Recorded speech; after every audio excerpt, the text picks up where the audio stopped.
Narito ang ilan sa mga kaganapan sa ginawa nating fellowship doon sa Maragat. May konting laro, may pagbabahagi ng salita ng Diyos, at syempre, hindi mawawala ang kainan. Kung napapansin nyo sa bawat video natin, sa bawat gatherings, ay palagi tayong paldo sa isda dahil ngayon ay kasama na natin ang mga fishermen na ngayon ay fisher of men na rin. Itong mga kapatiran natin mula sa isla ng Mahaba. At ngayon nga ay gumagawa tayo ng sinabawang isda at ito ang magiging ulam natin sa pananghalian.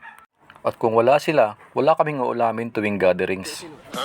At dahil exclusive ang gatherings na to para sa aming mga tatay sa church namin, kaya Boy Scout ang datingan. Bilangin nyo na lang kung ilang hiwa o piraso ng isda yung nilagay namin dyan sa sinabawan.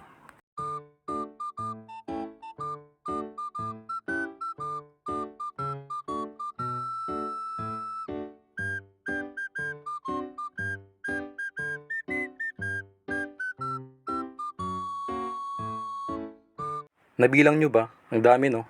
Sa totoo lang hindi namin naubos yan. May take home pa kami. May Sharon. Narito at ipapasilip ko sa inyo yung mga handa namin. Akala nyo ba walang talent ang mga tatay sa pagluluto? Tingnan nyo na lang. Sa dami ng saging na dinala namin, pwede na kami dito magstay ng 1 linggo. Meron din kaming kamuting kahoy na niluto sa gata. May adobong karne ng baboy. At meron din kaming saging na binalatan at binalot na naman. Meron ding biko. Tingnan nyo naman, Boy Scout talaga. Inayos lang naman nila sa pagkakalagay ang kaldero dahil sa dami ng isda in-outbalance na ito. At dahil naluto na nga yung sinabawang isda natin, kakain na tayo. Hindi ng pisikal na pagkain, kundi ang salita ng Diyos. Pero bago yan, pakinggan mo natin itong isang awitin. Oh, may all who come behind us find us faithful. May the fire of our devotion light their way. May the footprints that we lead them to believe. And the light. At pagkatapos nun, dumako na tayo sa pagbabahagi ng salita ng Diyos. May mga original nga sanga dito nga giutod. Sabi ko. Oh. Kinsa to mga tawada ang mga Hudyo to pastor no. Nga wa mo dawat ha. So swerte nga ni, kaya wa mo dawat to mga Hudyo, nagkanatay higayon nga kita ang ikasumpay. So mo na ning karon nga kita ang sanga. Si Ginoong Hesukristo ang puno. So akong mahabulag ta kaniya, awa gyud tay arang mahimo. Di ta kabunga. Yang kahoy ra ba nga na dito sa puno gara man na unya pila-pila isuglod man sa kalayo. Sigaon ra man kayo. At yun nga, ikinumpara tayo bilang isang sanga na dinugtong kay Jesus dahil sa pagtatakwil ng mga Hudyo, nagkaroon tayo ng tsansa na maging kabahagi ng kanyang sambahayan. At hindi dyan natapos ang awitan.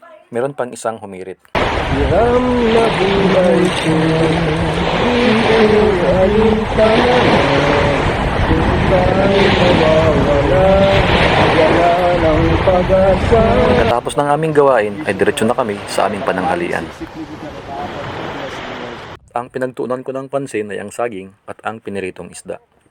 At para sa inyong kaalaman, lagi tayong nakasuot ng salamin dahil nagkaroon ng problema ang ating kaliwang mata.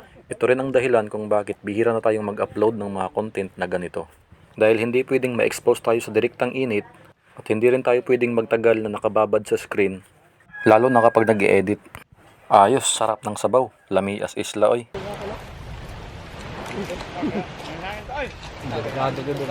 At pagkatapos namin kumain, nagpahinga, nagkwentuhan, at pagkatapos ay sinubukang maglaro ng patintiro.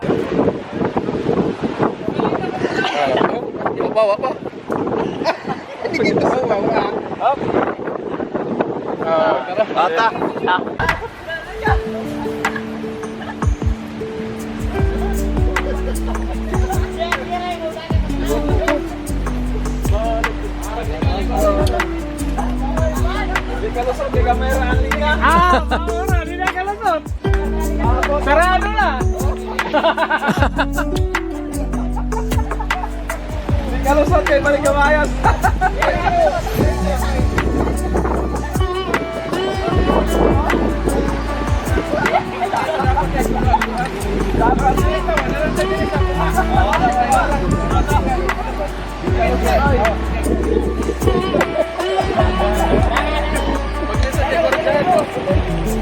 Dapat Laay na naman.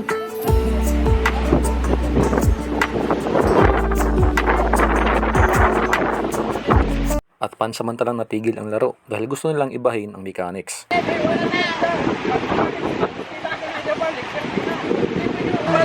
At kahit sumama ang panahon, ay hindi kami nagpapigil. Nagpatuloy kami para sa ikalalago ng bawat isa sa amin at sa gawain ng Panginoon.